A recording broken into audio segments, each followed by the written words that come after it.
Hello, Virgo.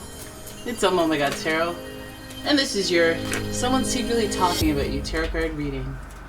Let's dive right in, because we've been through the spiel before. If you'd like a personal reading, please check out the description. So look, there's a website, and let's get into it. I'm going to start with the vibe that this person's carrying, expressed through the astrology oracle, and first card is Cancer. Alright, Virgo, so the energy is emotional, sensitive, caring, and loving. It may concern family, a mother, or a child. And that's interesting because Virgos are very attached to their mother, or they have mother issues, or there's something about that. And also, I think in the Cancer reading I got Virgo, so if you want to check that out, if Cancer is relevant to you, go ahead and do that with the Cancer reading. I think you guys came up. And then we have Leo energy. And this energy is flamboyant, dramatic, proud, and passionate. It focuses on the importance of self-belief. Ooh, Leo. Okay, so Cancer and Leo cusp each other, so there is some crossover. But between these two signs, there's a lot of reactivity. I didn't say overreactivity, that's what you thought. But yes, there is. And Cancer is coming from a sensitivity, processing internally. And then Leo's is like outward stuff, like how they're being perceived, their sense of self. Okay, so here we go. Your next card is Aries. So Virgo, the energy around you is dynamic and spontaneous. Crusading, impulsive action is likely. Aries energy, the first sign of the zodiac, you got a lot of fire and one water. And this gives you kind of a very emotional person. It feels like a very emotional person. And Aries is attached to that Mars energy, so it could be a little conflicting when it comes to if emotions get out of sorts. And with Cancer, there's a little bit of moodiness there. There's also sensitivity, beauty, magic, art. Like, they make you feel good. So, and with Leo and Cancer, I see a lot of like nurture and protectiveness or overprotectiveness. So let's have a look at what they're talking about when it comes to you, Virgo. All right, your first card is the Three of Pentacles. Ooh, there's a collaboration, work. There's a collaboration, a team, like it could be at work, or it could be just a few people involved working together. It could be the name of the game. So it just feels like a multiple person dynamic right off the bat. Then we have the Wheel, which is luck, good fortune, and this is a major arcana card. It's associated with Jupiter, which is luck, expansion, growth. So I'm wondering if you guys have some expanded opportunities or things projects that you are doing, or getting involved with things that involve multiple strains of people. But it has to do with, I guess, either making money, some sort of growth, some sort of like enhancing your lifestyle, adding other people. I mean, isn't it always like that when things are growing? More people, more hands need to be on deck. And so I feel like there's like interaction with a lot more people. And this is why the gums are flapping, guys, because people are getting in the mix. Then we have the Ten of Cups in reverse. So Ten of Cups, it speaks to a lot of joyful energy and a lot of centered energy, finding your chi in a very stable place. But not only that, it's because you've come from a journey of emotion and trying to develop that, or like it's almost like it's like just after a wish has been fulfilled. It's like feeling content, looking in hindsight, because then you realize how far you've come, how far you've gotten, and you feel a sense of, I guess, spiritual alignment, so contentment. Okay, let's see. This feels like a journey. It does feel like a journey. Then we have the King of Swords. There's a little bit of the harshness there coming in near that Aries energy that I warned you about. King of Swords making executive decisions. It's harsh for a sensitive person, but it's what needed to be done for a very logical and practical person. So this King of Swords is like cementing the boundaries or cementing the actions that need to go in alignment with the goal, the overall goal.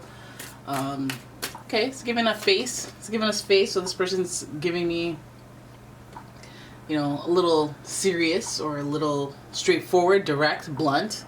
Okay, and then we have the Hermit in reverse. There you are. All right, the Hermit is of course associated with Virgo, but this card in particular represents almost like self-isolation, and just observation, just trying to see through other people's experiences what's going on, what's really happening.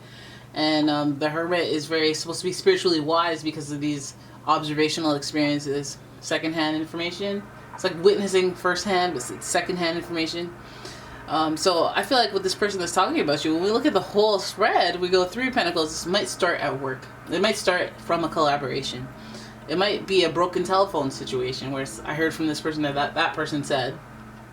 But I feel like the person may be emotional. They may be very sensitive.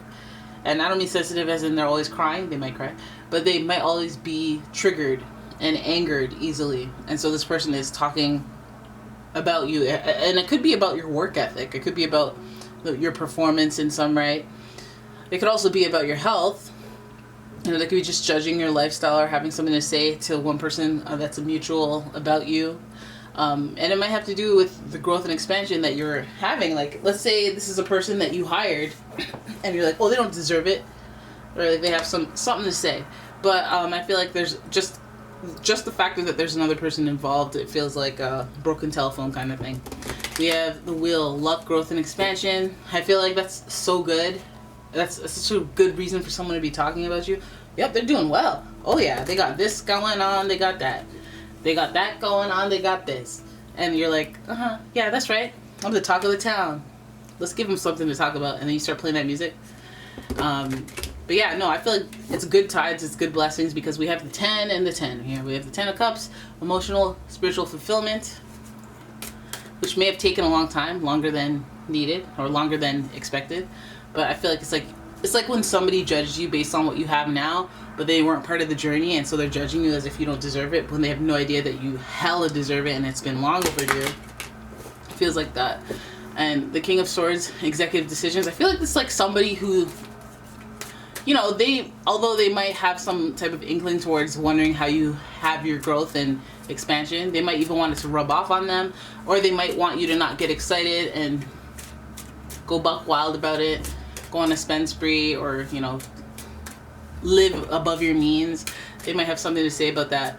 This might even be like an accountant type person. It might be somebody just overlooking and being like, excuse me, if you stay on that pace, you're not going to have much money later, or you're not going to continue to have these blessings. So here's what you need to do. You need to put it into this fund or that. Like they tell you the stuff that's less exciting than buy a sports car. So they're very serious and very, you know, reliable with their information, because they're knowledgeable, they're wise. This King of Swords energy, and they're no nonsense. So they're not letting their emotions play into what needs to be done. So it's almost like an unbiased, well, maybe biased, but like it's like an opinion that's like based on facts rather than just how they feel, how they think. So I feel like somebody's trying to either give you that advice or govern above, and they're talking about your ways if you're in any type of misalignment with that type of intention. They want you to, you know, if you're growing and expanding, they want you to stay on track. So then we have the Hermit card, and there's observation there that is in the shadows. And we already know why. It's because this person's been through things themselves. So I feel like they have their own experiences. They're looking at your experiences and saying, hey, this is how it should be. This is what you should do. Da, da, da, da. But we also have that this person is not, they're presenting as this King of Swords archetype, but they're also very emotional and very short-tempered. So it's almost like even if the information that they give you is valuable and worthwhile, you're like, I don't like your anger though. I don't like your salty levels though.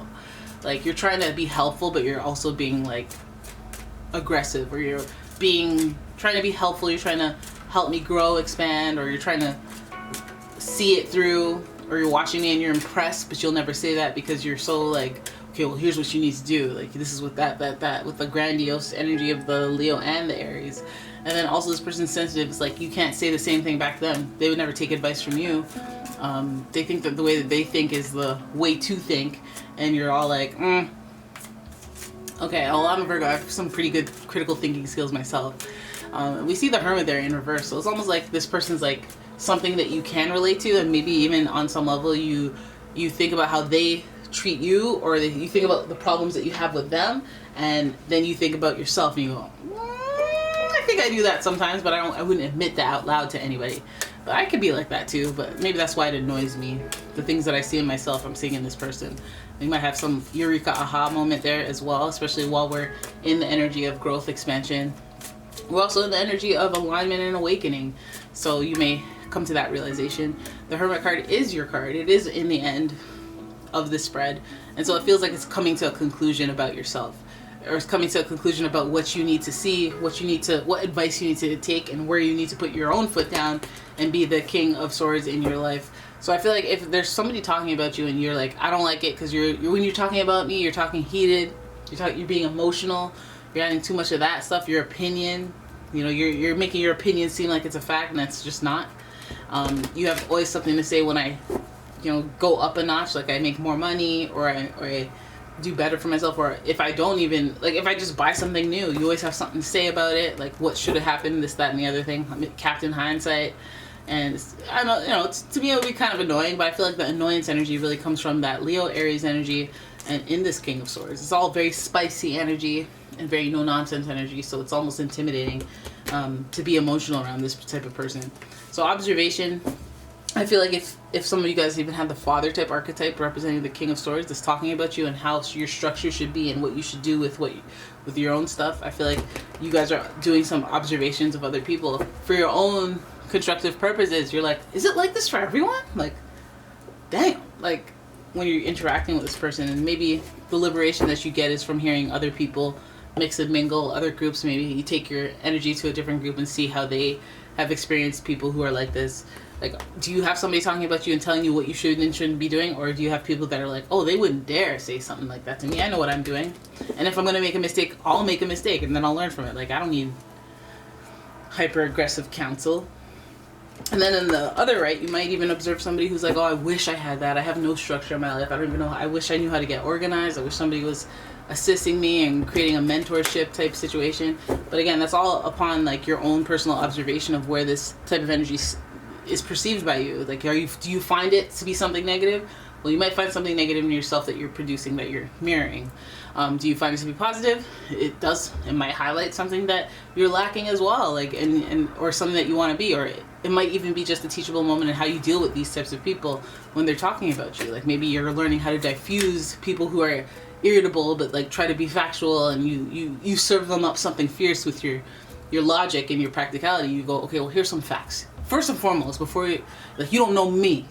You do not know me. You do not know my situation, and you're way off. And I don't really need to disclose my situation, but I'm going to tell you you're way off. And so whatever you think is fine by me, but I don't F with it, because I know it's not accurate. So, you know, your credibility with me, shot. Completely shot. But go ahead and talk all the slander you want, you know. I have nothing but nothing or something good to say about you, so that people can really see who you are. You know, it's like you're figuring out how to maneuver this type of energy in your life. If they're saying something weird about you, or have something to say about your growth or your progress or your journey, dealing with those people, I guess that's something that everyone deals with, but it may be highlighted now, especially with these connections to like mother and just being super emotional. And if they're super emotional about it, then that means they're probably invested on some level. So, you know, this is about experience, y'all. It's about experience and enlightenment and figuring out how you deal with your connections. And so this person's talking about you, eh? So they're talking about you, but they're talking about you doing well, so that's good. All right, so that is your reading. I hope you guys enjoyed it. If you did, please give the video a thumbs up and subscribe to the channel. Please leave a comment, share the video, and if you'd like your own personal reading, please check out the description. There is a link to my website, as well as a link to my Etsy shop. And yeah, I will see you in the next one. Bye-bye.